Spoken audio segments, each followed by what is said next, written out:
right, welcome to a very special episode of Aetherica. I'm Sky Mathis, as always, here with Ike Baker. And tonight we Howdy. have the honor and privilege to be in the good company of Mark Stavish. Probably doesn't really need an introduction for anyone who's listening to this. But yeah, if you want to check out his full bio, perhaps you can go check him out at hermeticinstitute.org. I'll just highlight a few things in particular. For one, Mark's the director of the IHS, aka the Institute of Hermetic Studies, where he provides high quality, affordable information for the study and practice of traditional Western esotericism, classes, seminars, workshops, all that good stuff. And two, if you guys are unaware about the Philosophers of Nature, funded by Jean Dubuis, you're missing out. Part of what makes Mark significant to me personally is that he is a philosopher of nature indeed. He served as the director of research for the Occult Research and Applications Project of the Philosophers of Nature, and he's a prolific author. He has countless books on esotericism and has been involved in esotericism for over 25 years. So, with that being said, here we are, and thank you for giving us your time, Mark. It's great to be chatting with you again. Thank you very much. I see you're reading from the very, very old biography. Yeah, it's the old It's school more one. like, it's more like, what is it, 40 years now, 45 years. So, Wow. Yeah. um, yeah, it's great to be here. Thank you very much for the invitation. So right out the gate, I just want to ask you uh, about the astral chapel. That's one thing I just want to get some Oh, insight okay. into. Oh, well, that's it. That's what we do is some people ask for kind of a psychic mechanism that they can kind of get into. And we really avoided that for the longest time.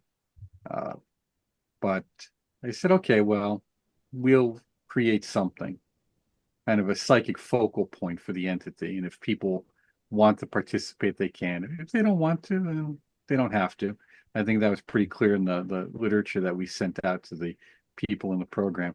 Some institutions have these, and it's kind of a mandatory participation, or they really hype it a lot to get people involved. For us, it's kind of more low key. Hmm. Well, it's It's really very very intriguing. voluntary. Yeah. Well, it helps you get a sense of a connection. And of course, that's what an egregore is, a sense of connection to the other people involved in the projects or in the program. And that's helpful if you are trying to run a course of study like we are, where we're trying to get people to get from a beginning and a middle to an end of a program. Hmm. Now, of course, people can enroll in our courses at the Institute for Hermetic Studies. They can enroll in them individually. That's why we have it set up that way, not like a degreed program, meaning an order that has degrees that you go through. You can just sign on wherever you like here. But if you want to do the entire course of study, there's uh, a method to it. There's a method to our madness, and with that, if you decide to, there's also something on the other side of the veil, if you want to put it that way. Yeah. That I want to bring up actually is just like, you've spent a really long time kind of just piggybacking off of this idea of the astral chapel being something that you provided for a community. You've spent a really long time cultivating community and curating community and creating resources for communities. And one of the things that I don't think I've ever asked you is, what was the impetus behind that? What not a lot of people decide to step up and serve communities. What do you consider it part of your, spiritual work? What's the impetus behind that? Well, what we have to recognize is that a spiritual group is composed of three things, a practice of five. And those three things are the teacher, the teachings, and the community of the faithful, the household of the faithful, those practitioners. And then, of course, if we want to look at the additional 2 points, it's when they practice and where they practice.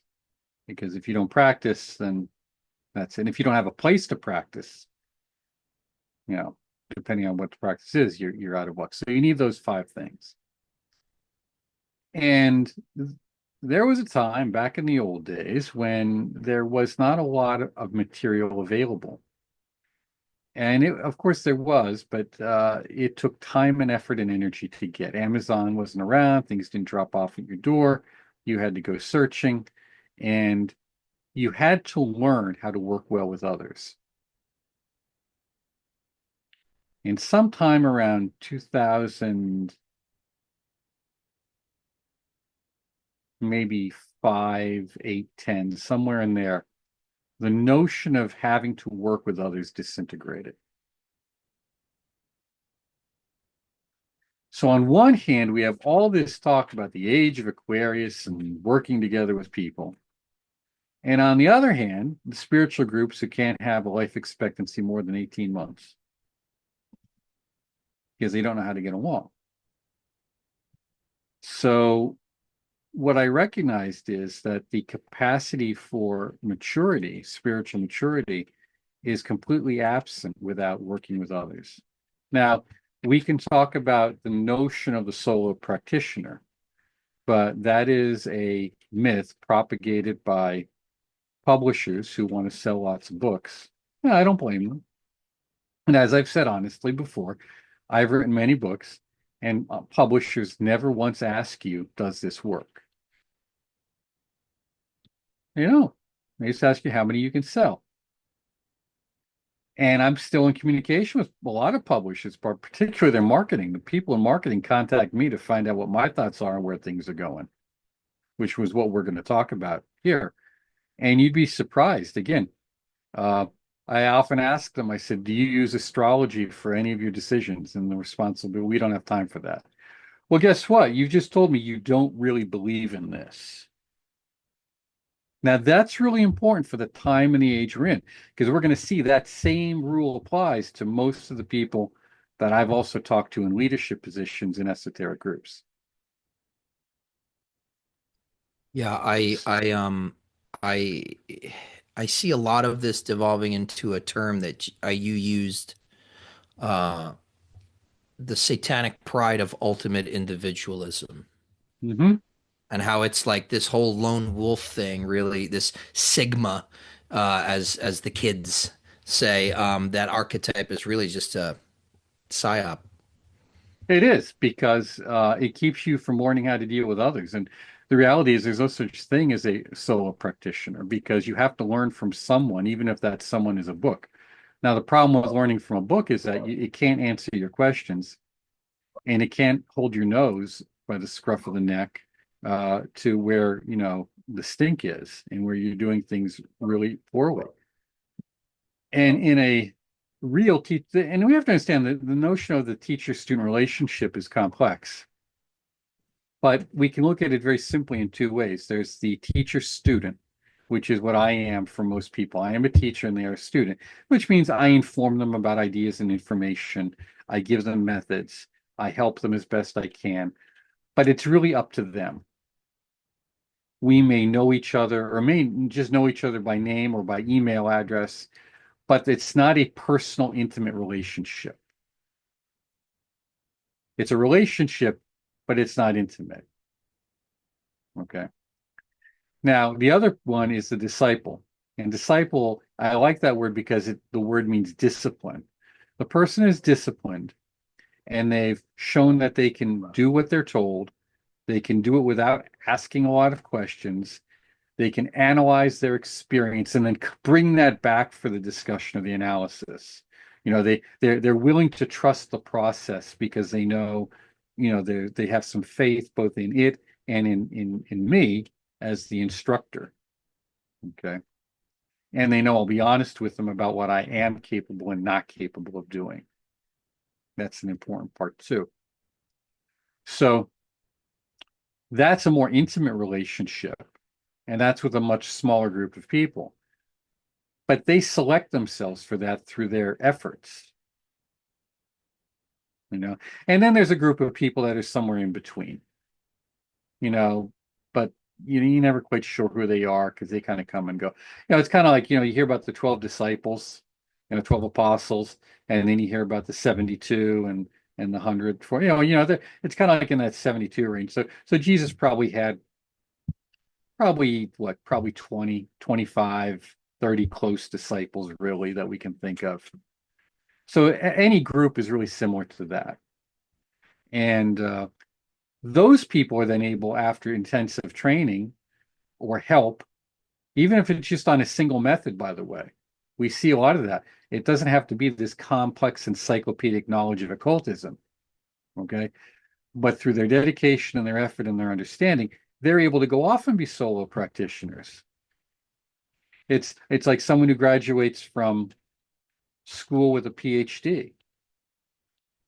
If you've done your work, now you understand the subject matter well enough and the methods involved well enough where you can do independent research. But you still then also rely on your peers. You still then come back and rely on other people and on your teachers for help as you go through that. There's still the postdoc process. So with community, we're trying to get people to understand that they will make the most progress learning how to get along well with others and work with others, because ultimately, and I was just going through some of my great uncle's notes from the 20s and 30s, ultimately, if you want to have all of this great cosmic power at your disposal, you've got to demonstrate capacity, and that is done through service.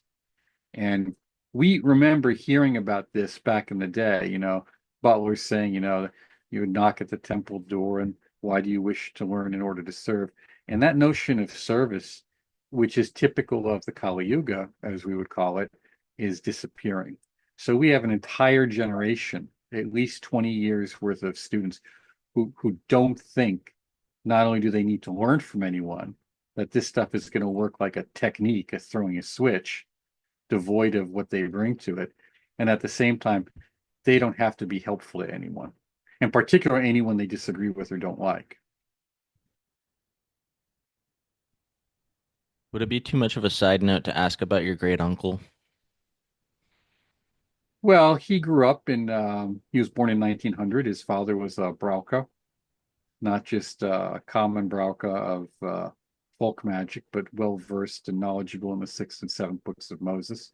That's why when Peterson published his rendition of it, which is spectacular, he asked me to do the jacket wear for it. That's probably the most significant and most influential book in American folk magic, and even to some degrees Caribbean and parts of African folk magic that exists. He was a member of quite a few esoteric groups his entire life. He died in 1996, and he was deeply involved in Rosicrucianism and Martinism. You mentioned this sort of tenor or admonishment to service that is part and parcel with the Kali Yuga. I think a lot of people, have heard modern commentators like Joe Rogan and stuff kind of throw that term around. But let's maybe zero in, particularly as this kind of stuff, astrology and these Eastern timing systems, they fall much more within your wheelhouse. Let's define the Kali Yuga and some of the things that we can expect from it. And do you think we're actually in it or entering it or anything like that? I think, I like the term because it's a very well-defined one, Mm. and it defines human behavior. That's why I like it. I also like Steiner's Ahriman principle, but, Steiner gets a little difficult. and when you start throwing that around, it gets it's very easy to get into a very peculiar kind of dualism if you're not careful. Mm-hmm. But I think that's a good principle worth exploring too, because it defines what a lot of our experiences are right now. So when we look at the Kali Yuga, it has to do with the four ages, which you see is a very common theme. We see it in Greek philosophy. We see it in many schools of philosophical thought.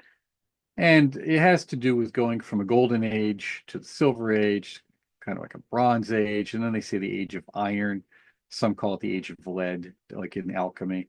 And it just has to do with degradation of human spirituality. It's a mythology of the descent. And I believe, many schools of esotericism, particularly modern esotericism, only talk of an evolution. And evolution is really a terrible word, because what they mean by that is an implied outcome, like a predetermined planned outcome. And we see that in Masonry with the notion of the trestle board and the blueprint and the plan. It's so very concrete that it doesn't leave much room for modification or wiggle room.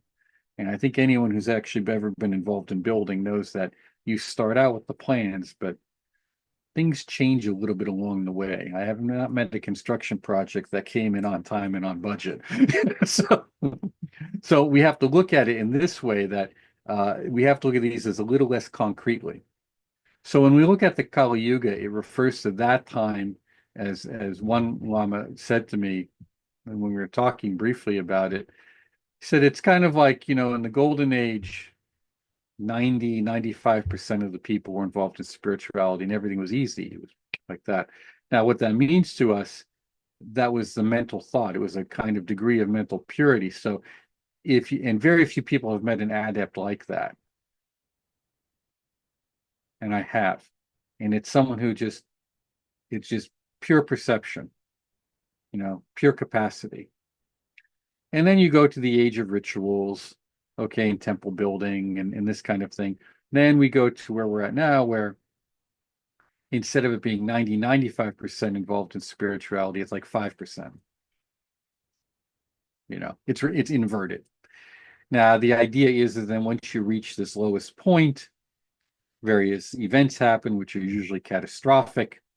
And then the push or pulse comes. Sometimes it's called a solar wind, and humanity moves in its evolutionary arc or adaptive arc, which in Martinism would be the path of return. But you have to have that descent before you can have the return. And we can think of larger cycles and microcycles. I think that's not a debate worth going into, because some people will argue, or are we in the big yuga? I don't care about that. I think what we need to look at here is that it's a good term. It helps us look at what's going on right now. And it ties in very well to the notion of Jean Dubuis's initiation of the native. And it also ties in well to a lot of those, and many people don't remember them if they ever heard them at all. In the 70s, 80s, 90s, there was a ton of new age prophecies and predictions about what things were going to happen and go on. And there were incredibly utopian visions, which we have not seen even come close to materializing. And we've seen incredibly dystopian visions, okay, which we're more closely seeing to materializing. So what does that mean to us as practitioners? And how do we adapt to that situation? And that's really what evolution is. It's the individual organism adapting to their environment. It is not a determined outcome. Otherwise, we'd be Calvinists. There was also something that you had pointed out, Fulcanelli's Season of the Apocalypse. I'm not familiar with this, but I was curious to ask you about this. What's that all about? And I'm assuming it has some tie-ins with what we're speaking about. Correct. It's basically his alchemical view of what was happening, or what will be happening, or is happening. Now, of course, Fulcanelli was written in the 20s, so that was 100 years ago. And the season of the apocalypse, it's a season, it's a period of time. It's not an immediate point. it takes its name from the gospel where it says, "No one knows the day and the hour." Mhm. But it doesn't say anything about the week or the month or the year. And what that means is that the the farther things are out, the harder it is to be precise, even with astrology. Okay, you can really zero in on some things, but there's still this window of opportunity, this window or season in which things take place. So the period of revelation is what he would have referred to. And that revelation, of course, is apocalyptic in nature, meaning it reveals, but also in the mundane sense of massively destructive. And of course, in alchemy, there's two ways of purification. One is with water, one is with fire. And we use the biblical notion, of course, that, and this would it should fit for Martinists as well. That, of course, in Genesis, we see the purification by water with Noah. And Noah, he was there for 40 years building the ark. His neighbors had 40 years to prepare, and we'll talk a little bit about that. They didn't do anything. But then when the rains come, they're not doing anything. Then when the floods come, they're banging on his door. Let us in, let us in. Well, the theory then is, or the story goes, that the next purification is with fire. Now, of course, these have tremendous symbolic elements in terms of internal alchemy and our inner energies, but they also then have a relationship to the external events too, external experiences. So we're probably in the season of the apocalypse. I tie that in, and I wouldn't have said that a while ago. And I've talked to some people who I really trust about this.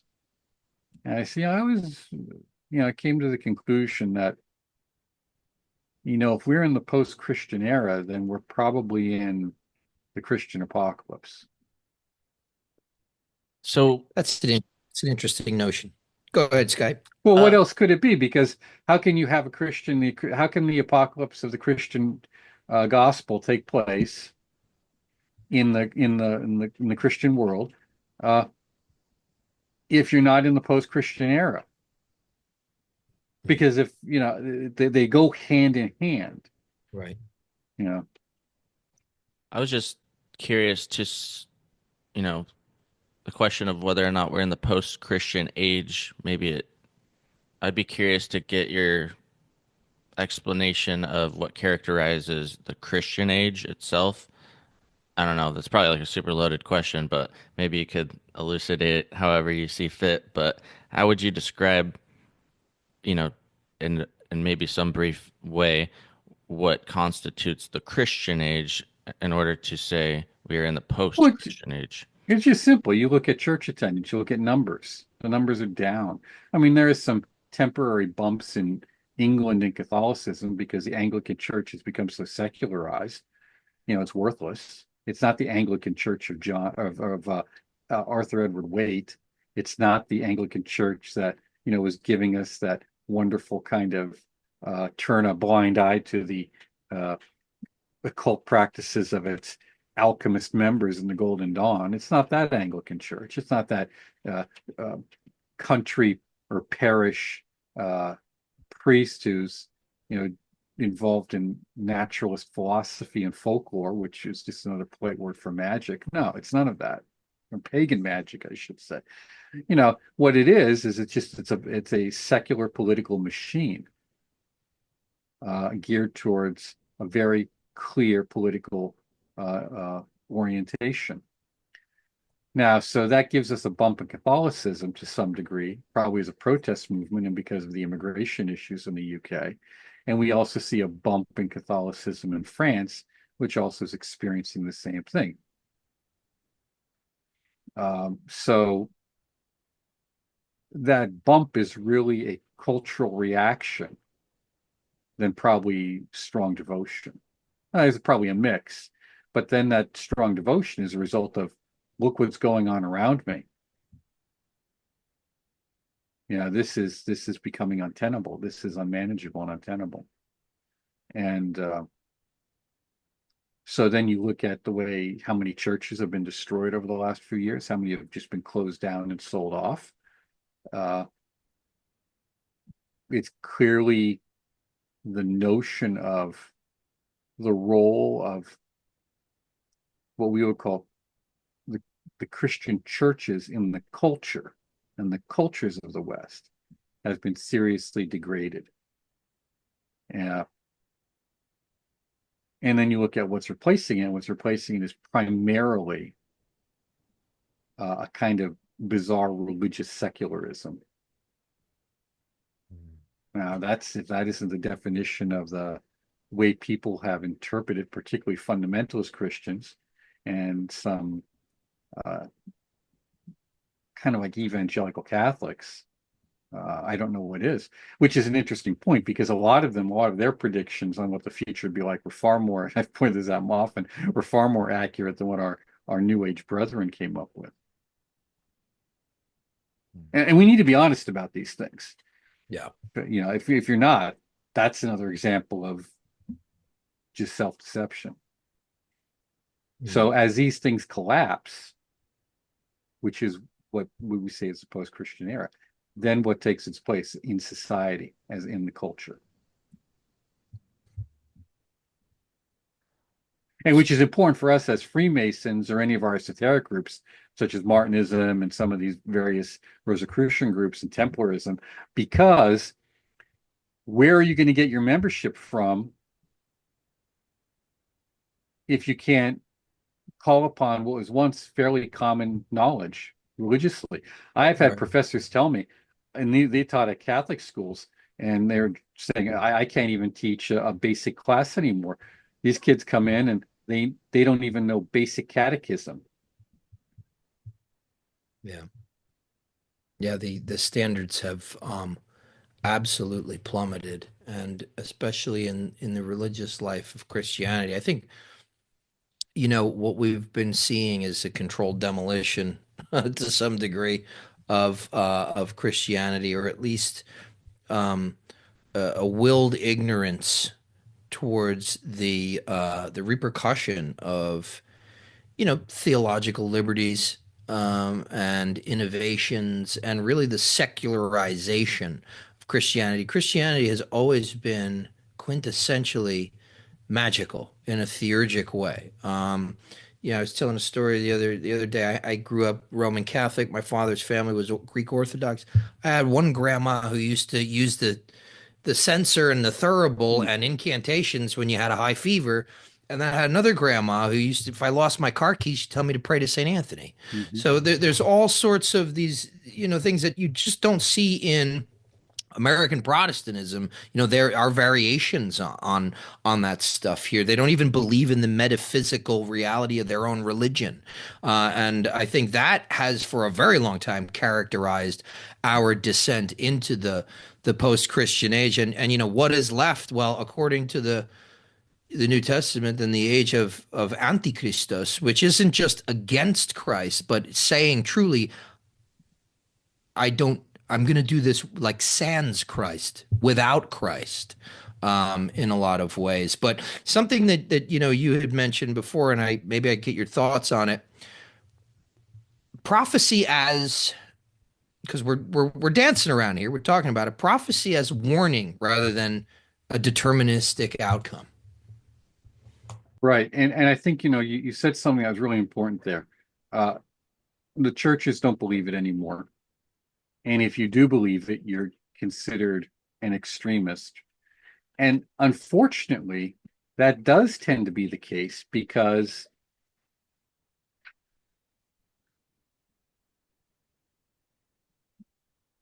to be in the world but not of it requires a certain extremism, whether it be within the various Christian approaches, whether it be within the Tibetan approaches, Taoist approaches, Indian approaches. There, it's acceptable. There, it's, you're in the world but not of it. We get that. But we don't really have a place for that in the West. We don't really have a place for the wandering hermit. We used to, but we don't anymore, and haven't for too long of a time. And that not believing it comes from failure of example. The clergy failed to provide a good example. That's why they were rejected. And I've had this discussion with priests often.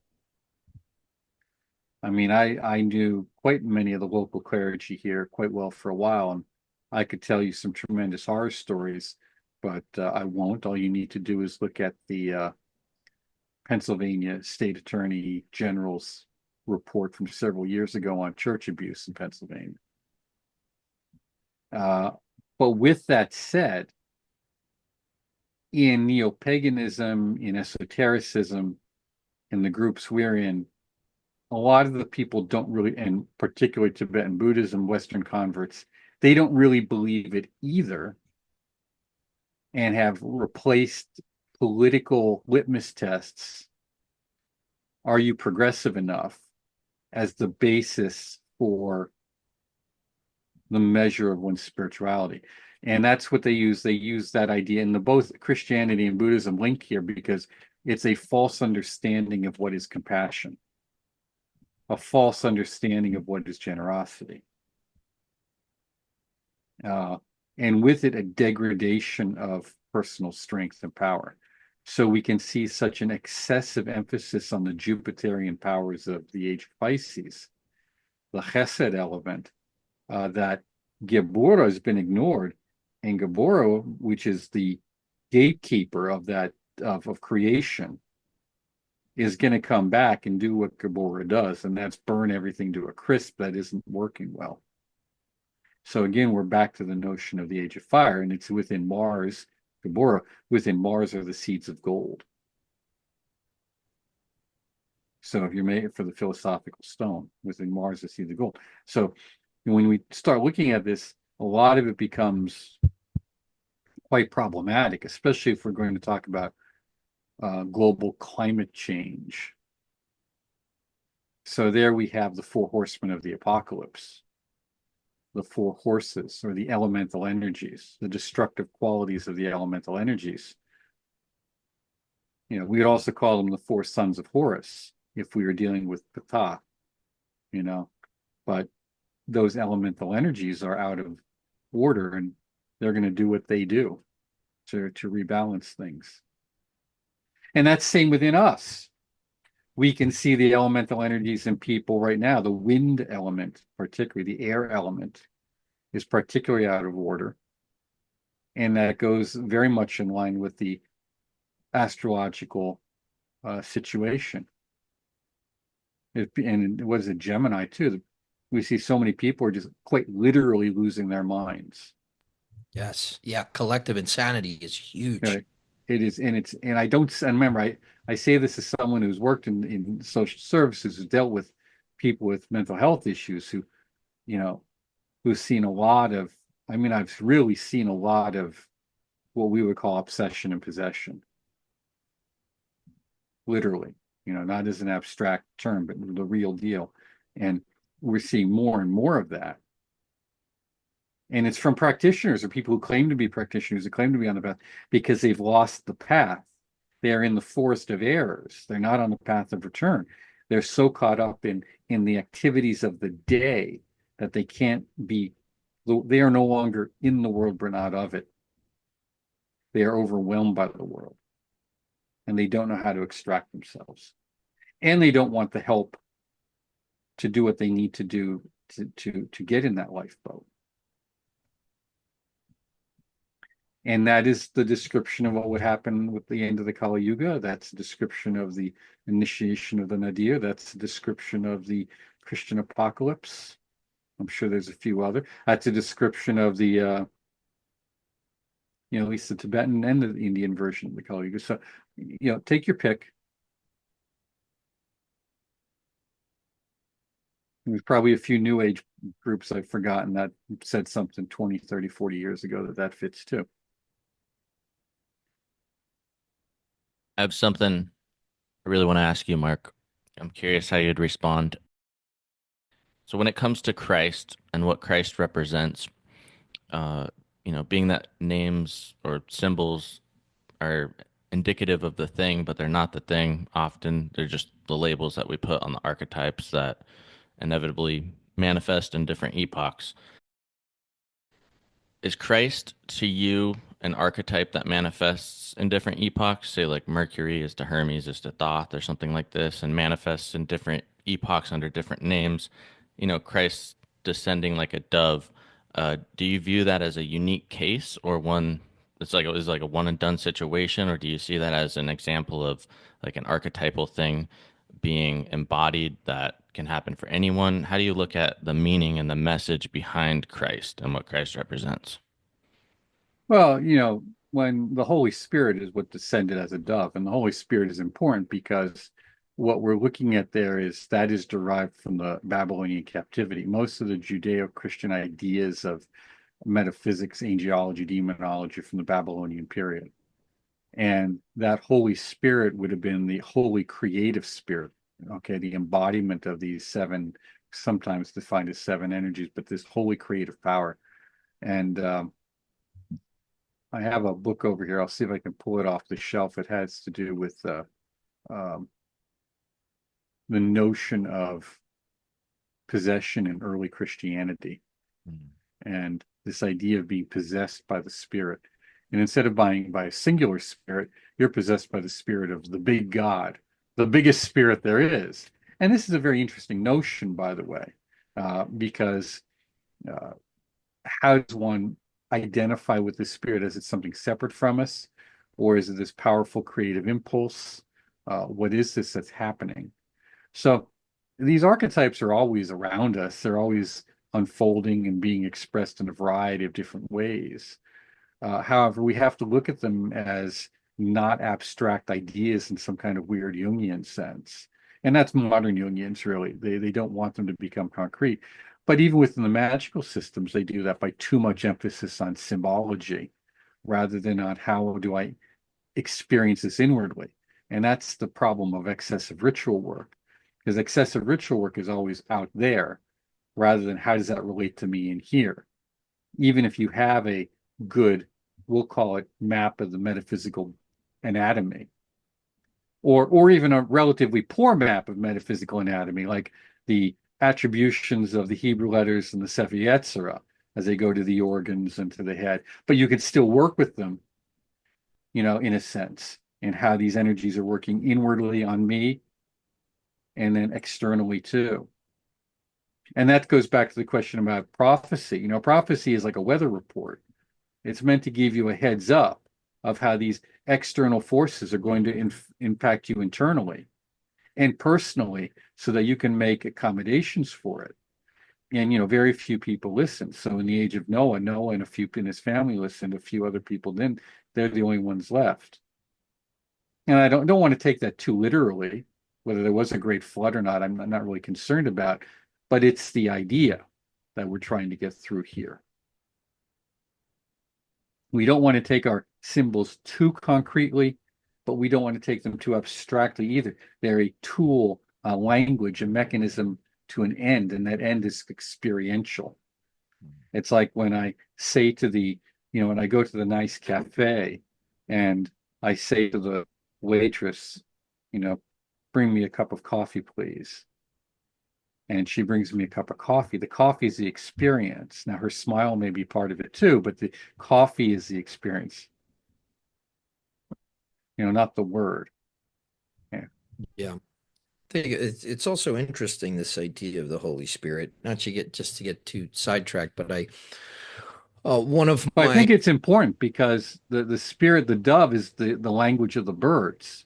Yes. Yeah. And the thing is too, in the tradition of prayer, the tradition of prayer, we have the prayer for the seven gifts of the Holy Spirit, which again, that number seven being really, really, really important. And I'm glad that you brought up that, like Christ didn't descend as a dove. The dove, the Holy Spirit descended into him like a dove. And that from that, particularly if you're thinking of like the Basilidians and some of the early Christian sects, actually when they celebrated the incarnation of Christ. That's when he became Christ. That's when he became Christ. That was, Exactly. yeah. Yeah. Well, it's the same notes that I was looking through earlier. My great uncle had extensive commentaries on that, and practices evolved around that. How does one incarnate that power? How does one recognize that? And they're really pretty straightforward meditational practices. Um, yeah, you see, and that involves a kind of sacrifice of self. Sacrifice meaning, um, and I want to use the terms maybe from the Indian systems. And of course, this is what I had experienced and was extensively taught. The ego is a very good tool for dealing in this world. My sense of self is very important for what's happening around me and how we're engaging. I need to have it, otherwise, well, we just get taken advantage of, or we get walked over and bad things happen to us. But that sense of self is a very, very bad tool for the inner world. And how we look at the composition of the principal parts of mind and consciousness, at least using maybe the systems of Patanjali, is really very, very simple and very direct, and it's very helpful because anybody can work with it at any time. But one of the ways to look at it is that when you pray and you turn inward and you're praying to the deepest part of yourself. Now, some may pray to God or some external deity, but you still, as you pray to the deepest part of yourself, that's training the ego, this outer self, the part of me that is always dealing with the world, to turn inward and submit.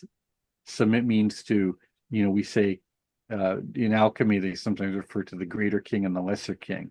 The lesser king gets off the throne so the greater king can sit there. That language I don't really like too much, but I want to share it with you. But it's just basically a way of me saying, I'm going to put my idea down of what I think I am and who I think I am for now, and what I think I know. I'm going to let all that go. I'm going to relax. My very narrow, limited sense of self, no matter how grand I may be or think I am, I'm going to let that go. And I'm going to open up to this possibility that in me is something even greater, and let that take over. Ask it to take over. Invite it in. Now, that's the part. It's the invitation. You have to invite it. So we talk about possession. Possession is always voluntary. There's no such thing as involuntary possession, no matter what people say. They always have to play a part in the story, even if they don't want to admit to it. And you can't imagine how many times I've had to say to people, "Why are you lying to me? I know you're lying.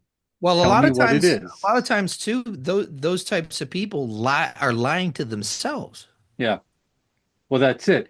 So when we do the inner work, and I don't like the word subjugation or surrender or all this stuff. I like the word relaxing. We're relaxing our sense of self to open up to a greater potentiality of sense of self, that power within us. And it is truly a power. It's a creative power. But we don't think of virtues anymore, although we have them on the tree of life. Heaven forbid we should really talk about them too much. But the virtue, of course, comes from the root word for virility or power. And it also means that in that spiritual undertaking, that is the charisma or the siddha that you would accomplish. The accomplishment brings this power, which is inherent wisdom. It's not just it's an authority and a wisdom, an insight and an ability all at the same time. It's all wrapped up. You can't really separate them out.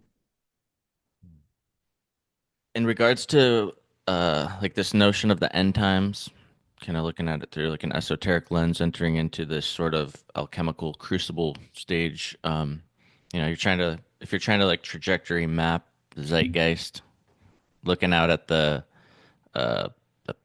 potencies and propensities and competing interests and egregores, and kind of use some pattern recognition and try to find out like what's emerging. I think looking at where things are going, it's definitely pretty clear that we are in the midst of like, some kind of rapid transformation on like a multitude of levels. And to be honest, I've been kind of just like getting this sense that I'm needing to prepare for something. And one thing Ike always says that I love is the way out is the way through. And this comes to mind often when I'm thinking about this kind of stuff. And when I recently watched your excellent piece that you did on Pluto and Aquarius, and what really stood out to me was the notion of strength and how we're at this like slippery slope where we're mistaking weakness as a virtue. And you're like emphasizing the point like weakness is not a virtue. And so yeah, I wanted to bring that up because you're just talking about virtues, and it's something that stood out to me in what I had recently listened to, and I think it's important to cultivate strength, uh, you know, during this time in particular, at least for myself. Well, yes, because if we look at, what is the definition of enlightenment, we can say illumination is being free of your habituated patterns. At the very basic level, you're free of habituated patterns. And on another level, it has a certain degree of equilibrium. And that's one of the problems of those who experience that kind of equilibrium of what we often would call Tiferet, that experience there. And that experience is such that it can be very difficult to move out of. And it requires a great deal of energy to move off it. That's why, where do you move off it? It's by integrating your energies of strength, of Gibora, activity, action, transformation. How do you take that equilibrium and now work with it in the world? And at the same time, you're working with these other energies too, but we tend to think of them singularly so we can digest them. That's what we call path working. And of course, its opposite or its complementary part is chesed, which is kind of the vision of the plan. What are you doing this for? What's the purpose of it all? And of course, we have the great crown of Saturn up there and a few other ones waiting to ask us some questions. But with that, we have to look at that strength as acquired. It is acquired and it is required of us. And I remember several people saying to me very often, remember, don't stop. You have, when the experience comes, you have to go push it to Gibora. And that's a very demanding experience of us. I think that's the other part, since we're coming up on Easter. Many people say they want to be an adept, but you only get to Tifereth by going through hell and dying and letting everything behind. Those are the three paths to it. There aren't others. Yeah.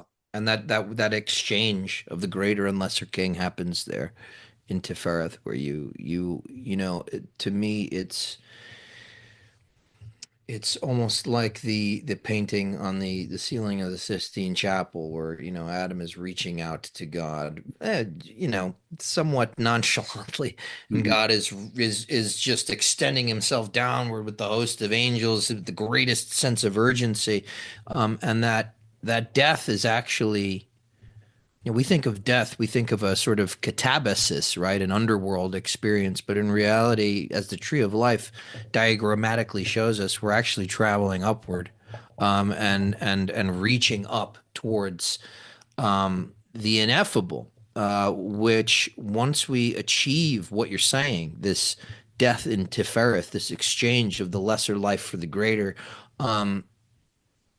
what we are reaching towards starts reaching downward, and it's this intermediary point where this kind of union happens. And again, to me, that is also another way of sort of conceiving of the descent of the Holy Spirit. So that's just something that kind of came to my mind that I think listeners can benefit from, because you can't, I'm not sure that most people know anything about what they claim to be doing. But to kind of answer the Sky's question too, and to comment on yours, piggyback on that, my great uncle used to say, we have to do 50% of the work. And maybe sometimes 49. If we're really, really good, 48. But we've got to do at least 50% of the work. And then the rest will meet us halfway. The gods help those who help themselves. It's very important. The gods help those who help themselves. You have to develop your dedication and your willpower, your perseverance in all of this. And I've seen a lot of commentary by different people in the community they're talking about how terrified they are and how broken they are. And these are not the words of adepts. Not in the least. You should not pay a single attention to a single thing they say if that's what they're bringing to you. You have to have courage. You have to have strength. You have to have generosity, and goodwill. That's what you have to have. And you're asking about the kind of apocalyptic visionary stuff.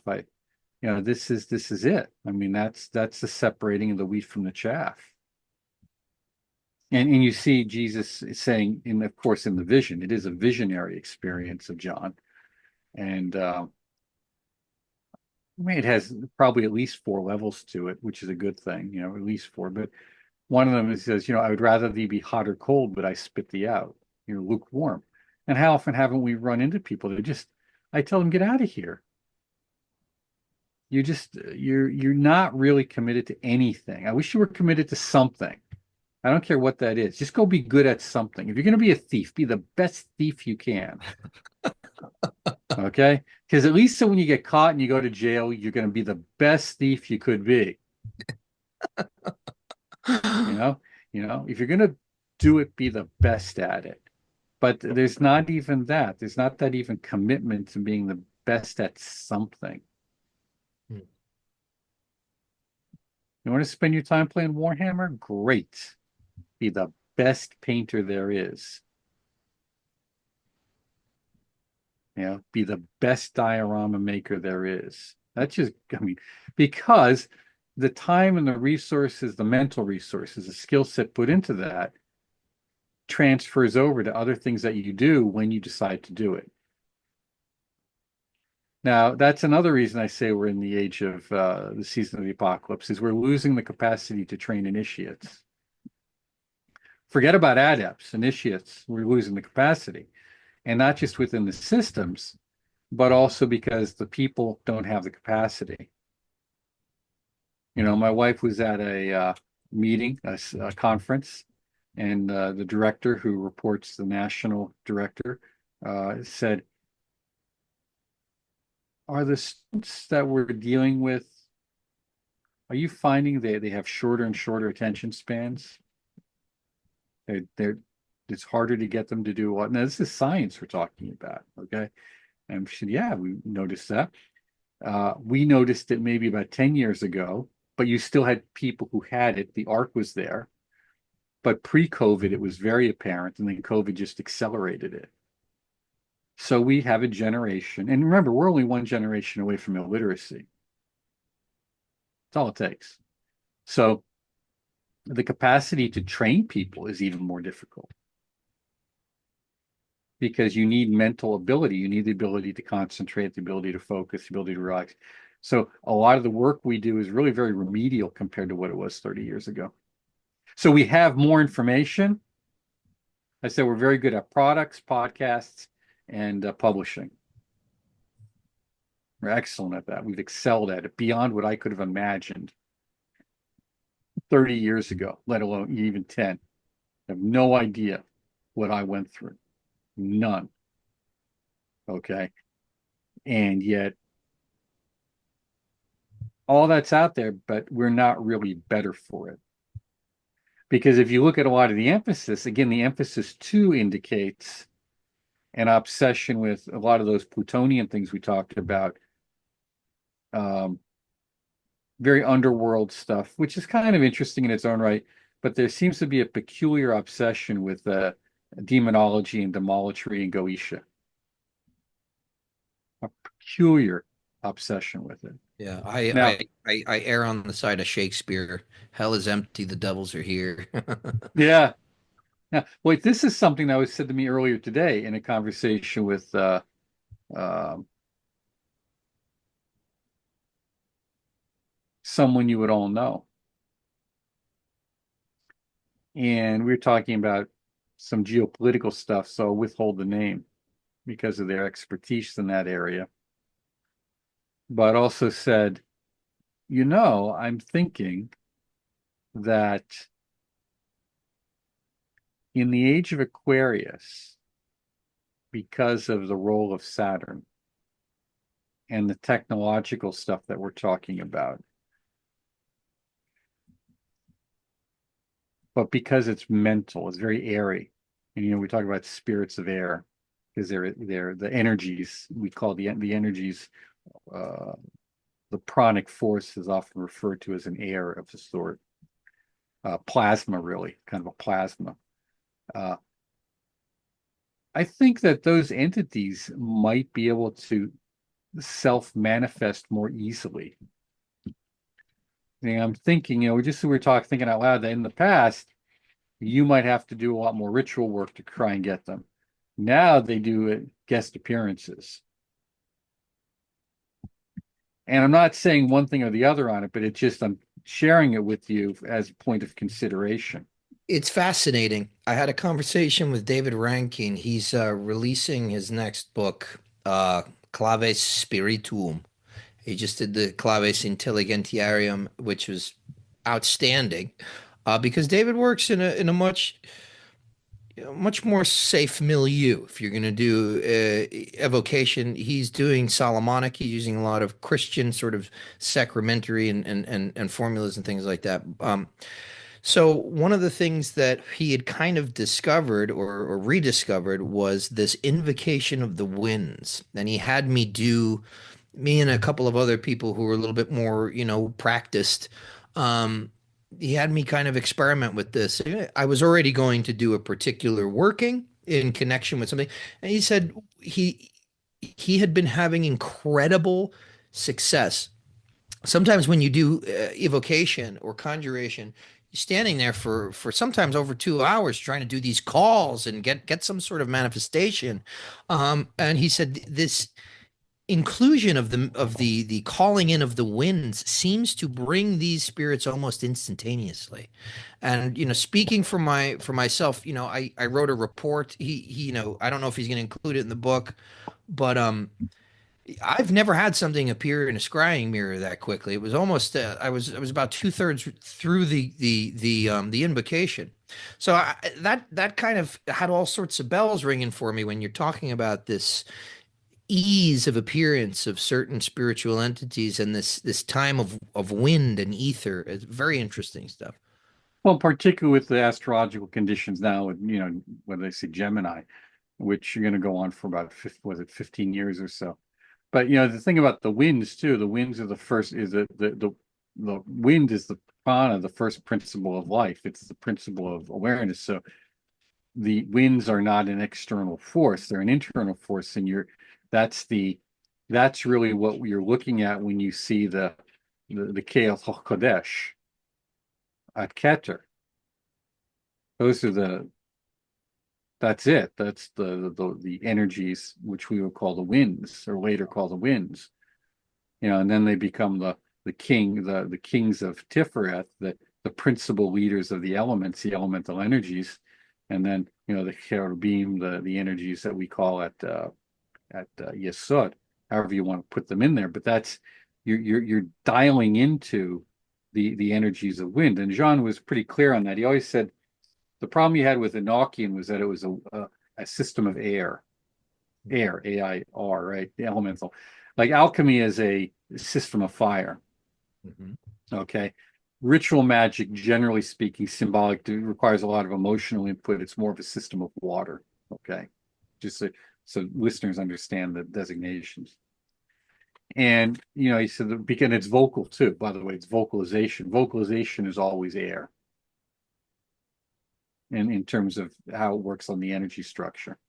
So, because it's such a vocalization intensive system, uh, it has the capacity to really, in his mind and from his experience with people, to disrupt people's energetic structures pretty easily. So we have all these folks saying that how safe Enochian is. Yeah, at the same time, I'm seeing a lot of the people who worked with it. I'm not seeing that in their lives. And, that sometimes things tend to go south. Oh yeah. Um, Yet at the same time, what they call an effective system is to doing with speed, the speed with which something occurs or manifestation occurs. So that's tying into what you said about the speed of this invocation of the winds, Mhm. you know. Yeah. So these winds tie back to the direct root of life itself. Mm. Yeah, and I will agree with you for just for the listeners to get that on record. Even as somebody still in the Golden Dawn system, I'm not a fan of Enochian. I've it's I'm not going to go too deep into it. Sky and I have done episodes where I've talked a little bit about it and the phenomenology of it, and particularly the way the modern Golden Dawn uses it. But there's definitely a dissolutive component and a there is something there that seems to fascinate people, and it might be the speed that you're talking about, the speed of this efficacy. There's something that seems to fascinate, right, quote unquote adepts, to the point where they're really willing to ignore massive red flags. Well, Dee did. He ignored a ton of red flags. I mean, that should be a red flag for the rest of us. And again, getting back to some of the discussion, Enochian was essentially an apocalyptic system, and this meant to bring about the second coming if it could in some way trigger that, which means you have to trigger uh, the Antichrist first or whatever, however you want to look at it.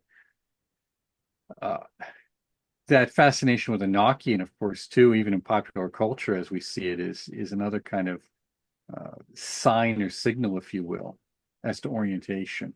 You have to learn how to read the symbols, not just in terms of some gematria and notericon that makes you crazy, but how do you see them in real life? How is that archetype that you're talking about earlier? How is that archetype incarnating right now in front of you in real life? And that archetype is also incarnating, as you could say, in design. Like in masonry, we talk about the structures and harmony. Like in music, is an incarnation of archetype because music, different types of music, allow us to attune ourselves emotionally to some of the energies of the different planets. Jamie did a fantastic example of that at last year's conference when he was playing various musical excerpts, but also the layout of your room. What is the emotional impression? It doesn't stop there. It takes you back further. It links you to something possibly other. What is the emotional pressure? So then we talk about feng shui or design, harmonious design, orderly design. So when we talk about archetypes incarnating, we have to start with where we're at on a very practical level and get out of this very occultish view that we see in gematria and notericon and all this kind of dream analysis, all this kind of stuff. Start with where you're at. What is the archetypal energy at play? And then you're able to read the signs, the portends, if you will. Then you're really able to read them. You know, this is kind of abstract, but speaking of like entities might being able to manifest more easily and winds and whatnot, Mark, you were speaking about this phenomena of dead air, like this kind of like a contaminated pocket of like putrid air where it's just kind of lifeless. And when you were talking about that in your lecture that you did, it was like it just kind of gave me this like apocalyptic sort of vision that came to my mind. And then when you guys were speaking about the entities being able to manifest, in this case, probably not ideal entities being able to dwell in this sort of uh,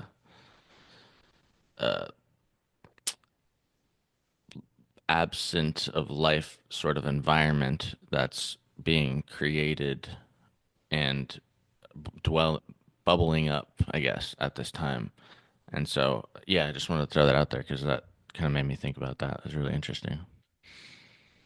Yeah, and the presentation was the one we did with the Institute for Hermetic Studies, Pluto and Aquarius 2025 and beyond. And, we talked about a lot of this stuff and predictions going out about 25, 30 years. And, I was really kind of stunned too, even after we did that, how quickly this stuff was appearing in the news. And I know I sent out some emails saying, remember, we talked about this and here it is. We talked about this and here it is. Because if you don't remind people, they don't really notice it. They don't really recognize it because at the end of the day, a lot of people don't really believe it. So it's not just that the churches don't believe what they're saying, and many of them, but even within our circles, they don't really believe it. And, sometimes even when they do, maybe it's out for the wrong reasons. But do we believe that there is this capacity of consciousness to interact between various dimensions, if we want to call it that? And what does that mean in reality?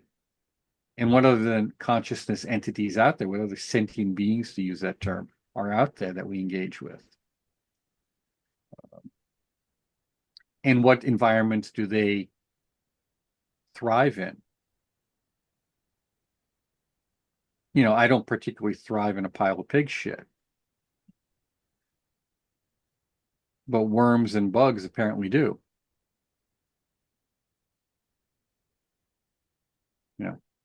I don't thrive, underwater. But apparently fish and a whole bunch of other things do. So part of this is getting out of our very limited human understanding of things and expanding and opening that. We're opening it up to what we call something higher. Higher means basically of a broader perspective, a wider range, a more inclusive view. So we think of that as angels, archangels, adepti, unknown superiors, superior, saints, that type of thing. But on the other hand, they require to be invited. We must invite them in. Now, maybe they can step in on their own. Maybe some of them can. I'm not going to say they can't or don't. But it's best that we invite them in if we want to have a relationship with them. And to do that, we have to create an environment first in ourselves that's inviting, the proper attitude. And hopefully an environment externally, and that's where ritual comes into play.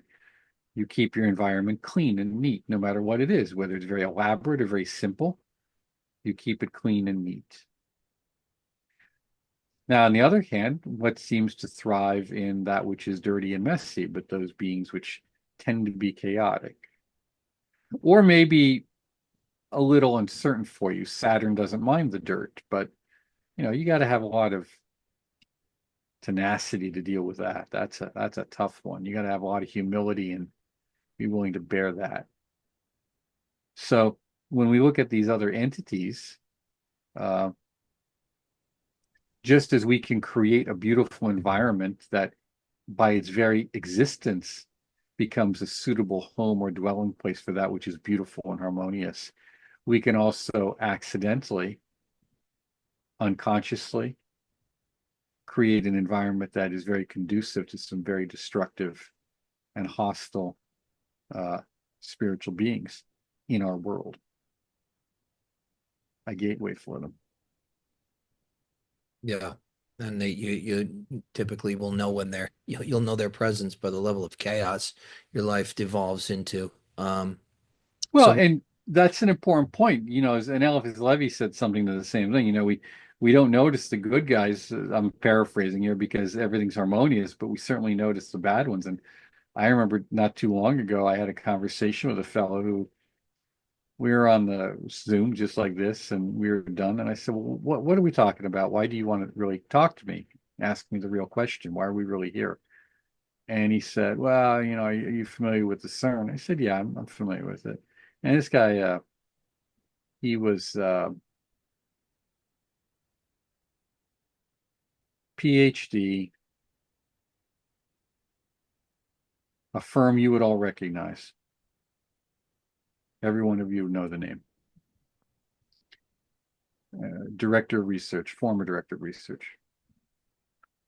And he called me because he said it was under the idea that he was writing a second book or third book or something. And I said, "Sure, we'll talk." And after we're done, I said, "Well, he's talking about the CERN." I said, "Well, you do with the research." He said, "I've heard of it. I don't really know what to understand. I'm not a physicist." He said, "Is it possible to pull something through?" I said, and he was clearly nervous. He was clearly upset about it. I said, "Well, were you trying to put something over there to begin with?" Kind of joking with him. And I said, "Well, here's the problem. Yes, it is. And by the time you found out, it would be too late, and you don't have a mechanism to send it back." I said, "What you guys are doing is, it's like a friend of mine who was, like you met him. Uh, he's an engineer. He's out there launching a rocket in South America. And after it's over, he goes for a little walk, and the guy says to him, 'Stay on the trail.'" Well, stay on the trail. And then he suddenly realized he's on the trail and everything's quiet. Suddenly he realized, I'm in the jungle. Everything here wants to eat me. And and that's something that we've really lost, that sense of that nature can be dangerous and threatening. And that's part of this notion that we're going to have a safe initiatic environment. Your initiation by its very nature is not safe. By its very nature, it is going to disrupt you because that's the only way to rebuild you. Yeah. So we've got all these ideas in place that are fundamentally counter-initiatic. And not just counter-initiatic in the ideation sense, but actively destructive in that they ally themselves with aspects of the invisible that are not in our best interest. Mm-hmm. And I think one of the best examples of that is maybe during COVID when the term conspiracy theory was thrown around so wonderfully, and you saw different occultists who I'll refrain from naming talking in these very derogatory terms. And I said, "Well, let me just say something. I just want to point this out. Do you remember when there was a time and occultists would talk about the unknown superiors and the great white brotherhood and this great cosmic hierarchy and bureaucracy with angels and everything, all designed to kind of work its way through the ether and then come in contact with human beings, and that these human beings and their different organizations or individual activities or different groups were all working to bring humanity to the light." And then on the other side was the Black Brotherhood of the evil brethren of the left-hand path, who are supposed to be doing the exact opposite. They were coming down and trying to get people. Now, we're all about conspiracy. Yeah. That's what we are. Yeah, I try and I try and convey it. I'll talk to some people, and it's particularly the idea of metaphysical evil, and people needing to rationalize things like Satanism, or it's like, oh, they're just atheists with a sense of humor. It's like, that might be what some of them think they're doing, but there's far greater consequences. And if we get together and we put on these robes and these silly hats and these colorful, it's almost like looks like we pulled this out of a daycare, some of these tools with Mhm. the colors and the shapes. And we get together and we do these organized rituals that were written over 100 years ago for the purposes of equilibrium. How much of a stretch is it to think that there are people doing the same thing for the opposite cause? It doesn't seem like such a stretch. Well, one of the things I noticed at that time too, is it really struck me, is that a lot of these people were talking, they only understood magic if it appeared in a ritual form. They had no understanding of real operative magic in a non-ritualistic sense. Because they were never exposed to it, they've probably never seen it.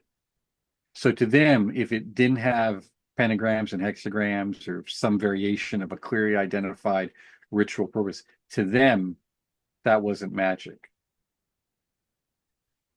And because and that was clear.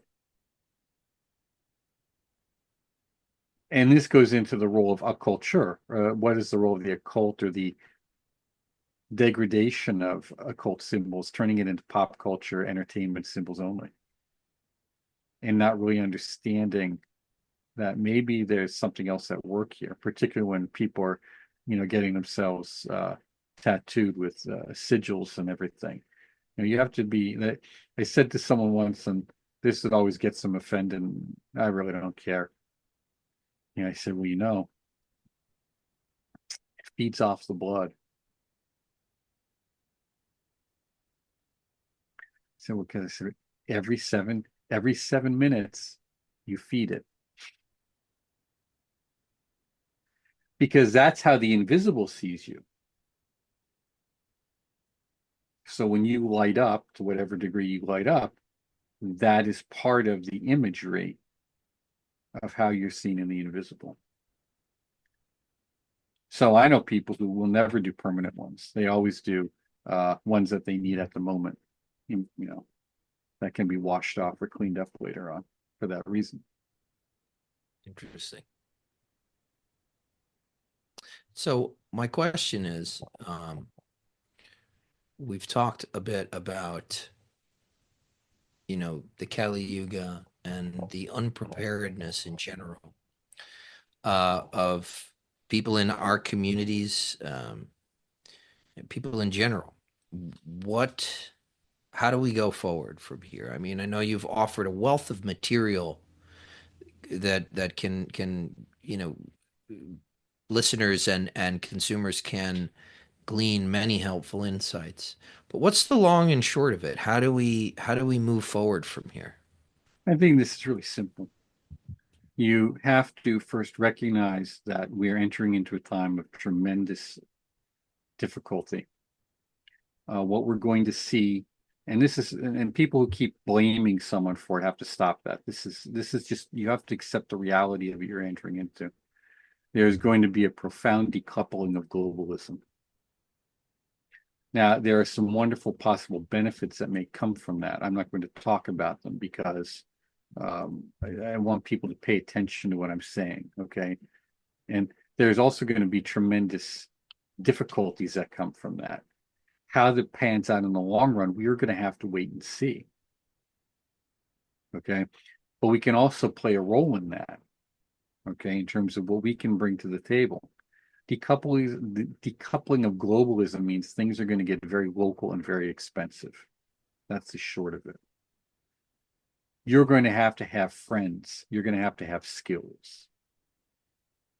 Work on those. But at the same time, within the framework of esotericism, it could mean profound, anything from minor disruption on the civil scale to civil war. Now, here, not so much. I know a lot of people like to think of civil war in the United States. We're probably not going to see that, even though there's a lot of people who really have a real juice on for that.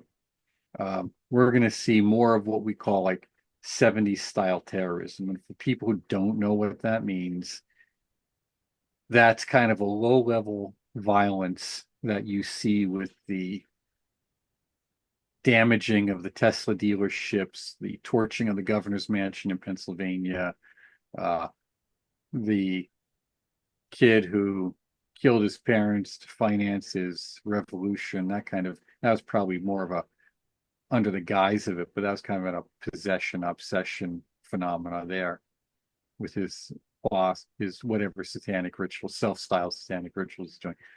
Yeah, and there's going to be people who ignore that in the community because they're going to just ignore that, but they need to pay attention to it, that's part of that phenomena. Mostly it's going to be heavily politicized violence, rationalized. It's always going to be a good rationalization for it. You're going to see a lot of the verbal violence and sarcasm that we see in the community. That needs to stop. I mean, clearly they don't believe that their words have any power, and probably on an individual level they don't, but that's just more air pollution to that stagnant air is going back to. That's inviting in energies of destruction. So you have to look at that kind of low-level terrorism is probably going to go on for another 2 years. It's probably going to be strong for 2 years. The good news is, like the 70s, it was mostly funded by the Soviets. That money's gone. I think the funding for it's gone now too. And a lot of the people who would have funded aren't going to put it, but it's still going to happen. I think in places like Europe, we have a very strong chance of large-scale civil disruption, if not long-term violence. Okay. And this is not just from the horoscopes. These are from people who contact me and we discuss the reality of it. Now, with that comes profound counter repression. And I talked about this 10 years ago. This is nothing new. Anyone who, he's just studied history, you know how this works. There's going to be attempts to clamp it down, and that's just going to make things worse. So those organizations that are in Europe have to look back and say, well, how did we survive the 30s? Well, you didn't. That's the point. You didn't survive. What happened is, in the United States, AMORC, TMO, some aspects of the Golden Dawn, and BOTA were the last men standing. And maybe a few other smaller groups that have been forgotten by now. But European esotericism probably didn't really return on any big level, probably till the 90s, for a variety of different reasons. But, we have to accept that as a reality, or parts of it at least. So you in the United States have to look at this, because I'm assuming most of the listeners are here in the US and Canada. How are we as organizations prepared? How are we prepared for sustainability, which is day-to-day activity, continuity, which is succession of leadership? Now, that's usually taken care of in your bylaws, your constitution. And if your group doesn't have one because you're small and you don't think you need it, get one. Even if it's just one page, make it real. And then survivability. Most people don't have, and that's often called a contingency plan or contingency backup. Most of these organizations I talk to don't have one. And what is really shocking about it is when not only do they not want to talk about it, but on the rare occasions they do, they have this belief that the masters will take care of it. This is protected. Well, I sat in lodges in the 80s with people who went through National Socialism, and let me tell you, and communism too, it wasn't protected. Polish Grand Master of AMORC was killed digging a hole trying to bury monographs. The Grand Master managed to escape to the south of France, died in the 80s.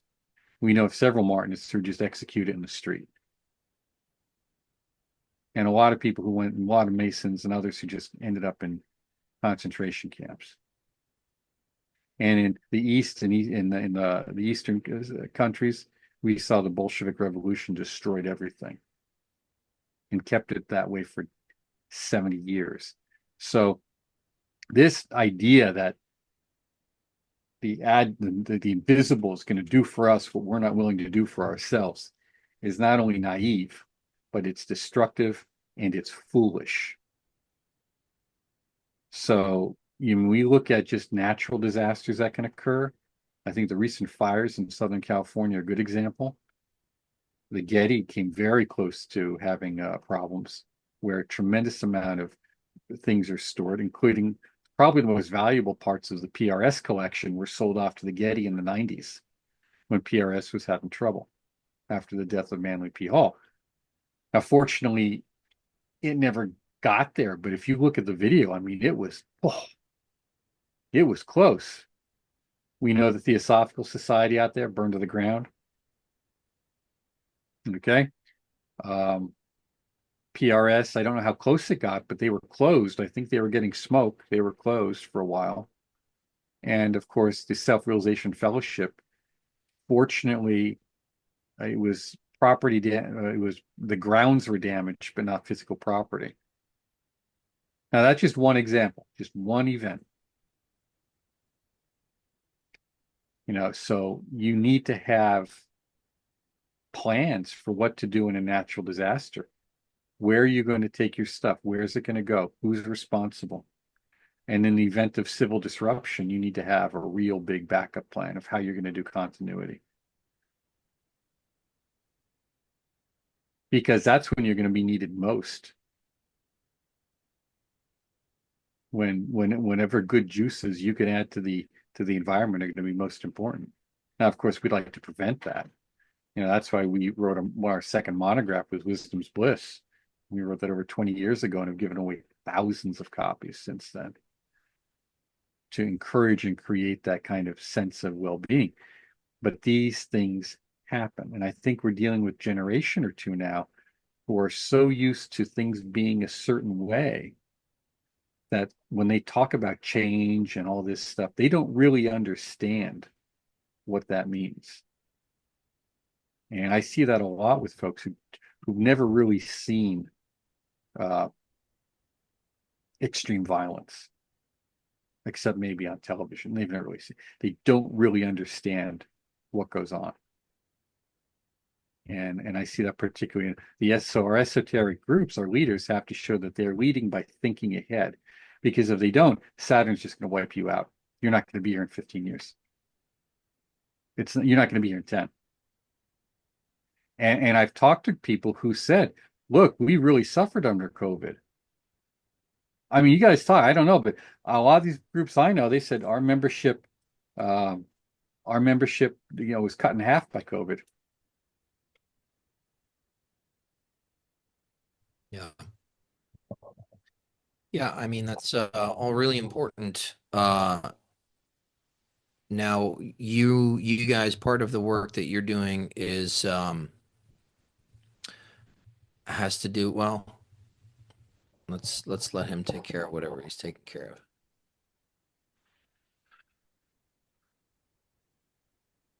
Being summoned.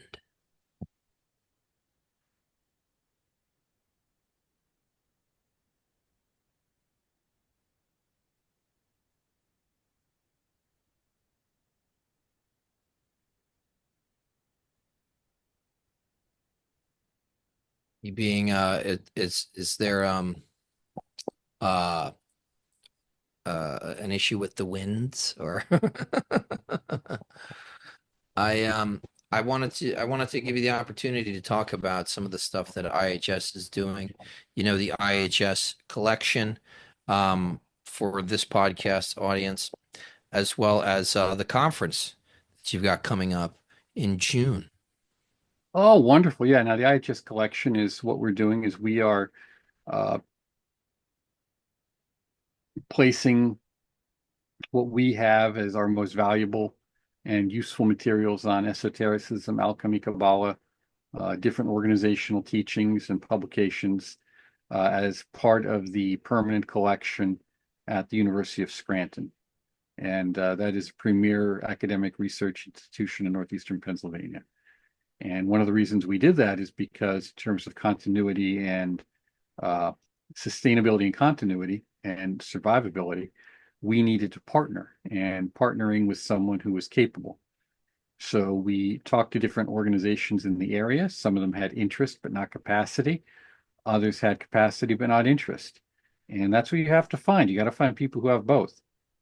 Because if they're not going to be around in 20 or 30 years, what good is it to you? You've just, you've changed one problem for the other. But we were able to have a nice discussion with the folks there and convince the Jesuit-run institution that this would be a very good idea for them and for us. And so far, it's been working out fine. And if you would like to make a financial contribution, which is what it takes time, talent, and treasure to make this stuff happen. That's the other thing. It takes money. This idea that free and cheap, those days are gone.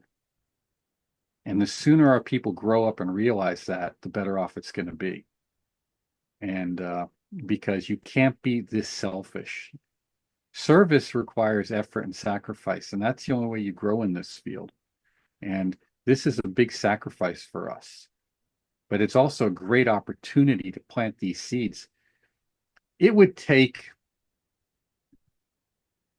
a catastrophe of a national scale for that institution to not be here in 30 or 40 years.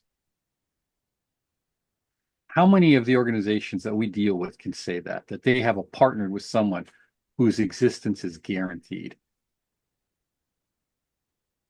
Not many. So you've got to find a way to work with people who you might not think normally would be on your radar as being cooperative. But that's the way we did it with them. So we're going to have several thousand volumes, and they know how to take care of rare books too. So that's the other thing, ability, capacity. So we have people who are going to make sure that this is there, even if we're not. And if we are, it's a win. So it's a plus all around. The Institute's annual conference is a great one. We're going to do the Kali Yuga in Western Esotericism. So we have discussions on millennialism or within the framework of colonial Pennsylvania and Ephrata and Kelpius and Beisel, Fairmount Park, the early Rosicrucianism. We're going to have discussions on what is Kali Yuga within the Indian framework and the Tantric framework. We're going to have a discussion too on weather magic, which I think is relevant to our discussions in terms of earth energies and global, we'll say, climate change, or whether it's geoengineering, whether it's man-made, or whether it's natural within the framework of how is the earth moving in the solar system, moving within the greater cosmos. That's another aspect of the theory. And we're going to have discussions on traditionalism. And what does that mean in terms of the role of the individual within the framework of community? Whereas we talked about doing your duty. What is your duty? How do you fulfill that and therefore bring health, wellness, happiness, and prosperity to yourself, your family, your community, and your gods? So we've got all this. It's going to be a great weekend. It is longer than our previous conferences. Normally we just have a full day, a very full day, and maybe a little bit Sunday morning, but this one's going to be a little more. And people can attend. It's very inexpensive. It's $65. I said to Ike earlier, I said that's what we were charging back in 1998. So that's saying a lot. And you can also participate by attending virtually. It will be live streamed, but we're also going to have the recording available, because I don't know about you, but I can watch half of a day-long event for about 2 or 3 hours, but then I like to see the rest of it later, because we are not able to edit out people walking around and talking in between. So sometimes I prefer to watch the edited version. It's much cleaner and easier. But we're going to have some great stuff going on. Awesome. Sky, you got anything else? I just want to say you're a legend, Mark, and I could talk with you endlessly. I appreciate you, so thank you for. Yeah, man, fountain of insight, right? Yeah. There's fountain of insight. So thank you for sitting and chatting with us. And I hope to have another conversation with you again. Well, thank you very much, guys. It was great being here. And as you know, I'm always at your disposal. Alrighty then. Until next time.